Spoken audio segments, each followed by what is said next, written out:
So welcome back to the second lesson. I am super excited. Before I actually tell you about what we're going to do, let me get ready.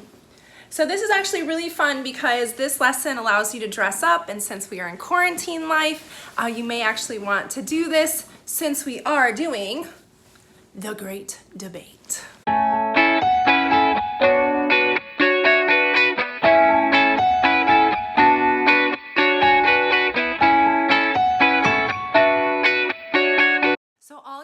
Are 3 envelopes and 3 pieces of paper. What you're going to do next is you're going to choose 3 topics that pertain to your child, something that they really are passionate about, something that they enjoy. Okay, so my 3 topics are for my sister. My sister is going to play along with us right now just so we can show how this lesson rolls out. I'm going to also embed a few more things that you can do to make this a little bit higher level of thinking, and hopefully you have a lot of fun. Your topics chosen, what you're going to do is you're going to hand them over to your child, in this instance my sister, and she's going to choose a topic. Which one would you like to choose? Now here's the thing that you can actually do. You can have your child actually read the question that's inside, but because she's a college student, I'm just going to allow her to choose based on the topic. And which one would you like to choose? 1 versus 1. So she's going to go with 1 versus 1, which means that we are going to debate something about us. Before she actually reads the question, and while she's going through that, I will show you question number 1. Question number 1 was about chores, remember, and it was who should do the dishes. And debate number 3 was about student loans, and that was should the government wipe out student loan debt. Oh, read the one that we are debating about. Who is more complicated? Who is more complicated? Now, I'm going to show you the sequence of the events of how a great debate actually forms, because there is a sequence. And then also on top of it, I want to show you how you can add sentence starters to make sure that your vocabulary is going up while you're having those persuasive conversations.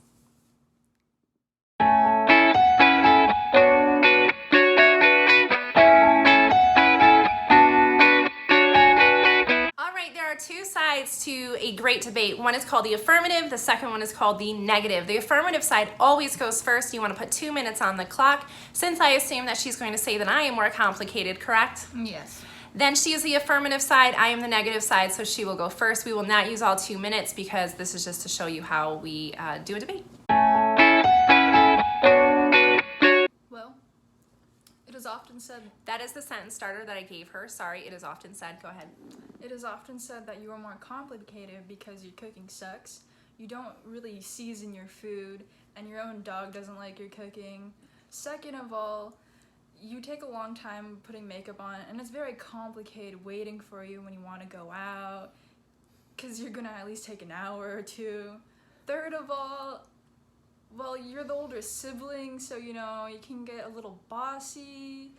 Like, go clean this. Okay, and that is her 3 seconds, or her 3 reasons why. I would then start off with a sentence starter, maybe saying, many people believe that. And I could say, many people believe that I am very complicated. However, you are also very complicated. The second part is my favorite part because you are now going to agree to disagree. Isn't that right, sis? Yes. All right, you're going to put 2 minutes on the clock. Her sentence starter is going to say on the contrary, so I'd like for her to start with that sentence first, and she is now going to begin. On the contrary to what you just said, I am not that complicated. I'll have you know. I might not get out of bed till 12, but that is not very complicated for you. That means you don't have to talk to me till 12 or after. And next is, maybe I don't always reply, but it's not that necessary. Like, is it an emergency? No, it's not. Next, I always do listen to mom because, it's either that or she nags at me, so mama. True. All right, and I am going to start with, for example, that's going to be my sentence starter right now. For example, I am not complicated just because you say that I don't know how to cook.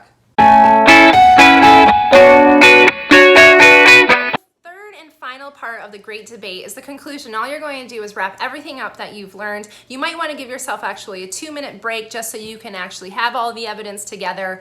And the negative side will actually go first. The affirmative side will go after. My sentence starter is going to be, thus it can be seen. Yours will be as a result. So thus it can be seen that I am a lot more complicated than you. On the contrary, you are actually more complicated than me.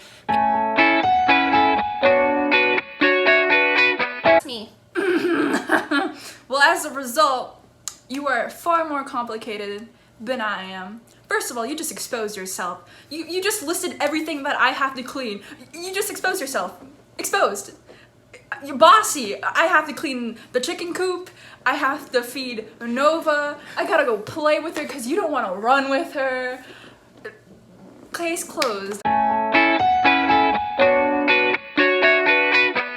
So if you have a family member at home, for instance, this will be our mom, and she will come in and be the judge. Hopefully she judges us on who has the best debate and not who is your favorite child. So, Mom, who won the great debate? This one. So we both won, Yes. but who's more complicated in your eyes? I think you. Oh my gosh. Why did he scream?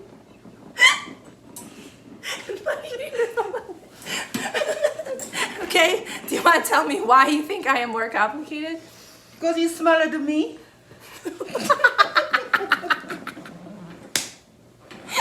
Alright guys, that is the great debate. I hope you have a lot of fun with this like we have. Have you had fun? Yeah. Okay, good. Make sure you have a lot of fun. It's for your family. It's at home during quarantine. That's lesson 2 is done. See you lesson 3. Bye, y'all.